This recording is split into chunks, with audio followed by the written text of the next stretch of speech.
గన్నవరం మాజీ ఎమ్మెల్యే వల్లభనేని వంశీ విడుదల ఎప్పుడు అనేది ఇప్పుడు హాట్ టాపిక్ గా మారింది. జైల్లో ఆయన దాదాపు సెంచరీ పూర్తి చేసుకోబోతున్నారు. అంటే ఆయన జైలుకు వెళ్లి 100 రోజులు కంప్లీట్ అవబోతోంది.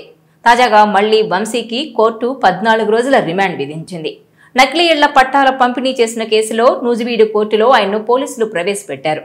అంతకుముందు విజయవాడ జైల్లో ఉన్న ఆయనకు వైద్య పరీక్షలు నిర్వహించారు.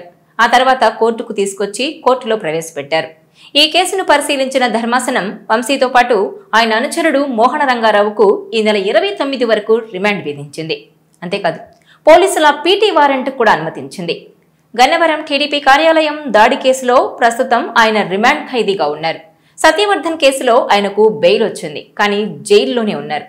నకిలీ ఇళ్ల పట్టాల పంపిణీ కేసులో తాజాగా వంశీకి రిమాండ్ పడింది. దీంతో ఆయన్ను పోలీసులు మళ్లీ జైలుకు తరలించారు. ఇదిలా ఉంటే ఫిబ్రవరి 13న సత్యవర్ధన్ కిడ్నాప్ బెదిరింపుల కేసులో పోలీసులు వంశీని అరెస్టు చేశారు. అప్పటి నుంచి ఆయన జైల్లో రిమాండ్ ఖైదీగానే ఉన్నారు.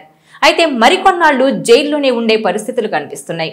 గన్నవరం టీడీపీ కార్యాలయంపై దాడి కేసులో ఆయనకు బెయిల్ వస్తుందని అనుకుంటున్న సమయంలో పోలీసులు మరో కేసు బయటకు తీశారు. హనుమాన్ జంక్షన్ పోలీస్ స్టేషన్ పరిధిలో నమోదైన కేసులో ఆయన్ను అదుపులోకి తీసుకునేందుకు పీటీ వారెంట్ దాఖలు చేశారు. ఇక ఇదిలా ఉంటే వల్లభనేని వంశీపై మొత్తం 8 కేసులుండగా అందులో 5 కేసుల్లో బెయిల్, ముందస్తు బెయిల్ వచ్చేసింది. బాపులపాడు నకిలీ ఇళ్ల పట్టాల కేసు, తాజాగా నమోదైన మైనింగ్ కేసులో వంశీకి ఇంకా బెయిల్ రావాల్సి ఉంది. ఈ ఏడాది ఫిబ్రవరి 13న వంశీ కిడ్నాప్ కేసులో అరెస్ట్ అయ్యారు. ఇప్పటికే 93 రోజులకు పైగా జైల్లో రిమాండ్ ఖైదీగా ఉన్నారు. అయితే తాజా కేసుల్లో బెయిల్ వచ్చే వరకు వంశీ జైల్లో ఉండాల్సిందే. 3 నెలల నుంచి జైల్లోనే ఉన్న వంశీ తీవ్ర అనారోగ్యంతో బాధపడుతున్నారు. బాగా నీరసించిపోయి బరువు తగ్గి శ్వాసకోశ సమస్యలతో బాధపడుతున్న ఆయనకు కోర్టుల్లో ఎలాంటి ఉపశమనం దక్కడం లేదు. అయితే ఎట్టకేలకు పెండింగ్లో ఉన్న కేసుల్లో బెయిల్ వస్తుందని వంశీ కుటుంబ సభ్యులు, అనుచరులు ఆశిస్తున్న సమయంలో పోలీసులు ఝలక్కిచ్చారు. ఇక 2019 ఎన్నికల సమయంలో వంశీ విజయవాడ శివారు ప్రసాదంపాడులోని ఓ బూత్లో అవకతవకలు జరుగుతున్నాయన్న సమాచారంతో అక్కడికి వెళ్లి హల్చల్ చేశారు. దీంతో హైవేపై ట్రాఫిక్ జామ్ అయింది. ఈ నేపథ్యంలో ఎన్నికల సమయంలో ఫిర్యాదు మేరకు కేసు నమోదైంది. దీంతో ఇది విచారణలో ఉంది. ప్రస్తుతం ఇందులో బెయిల్ దక్కితే ఆయన బయటకొచ్చే అవకాశం ఉందని కుటుంబం ఆశలు పెట్టుకుంది.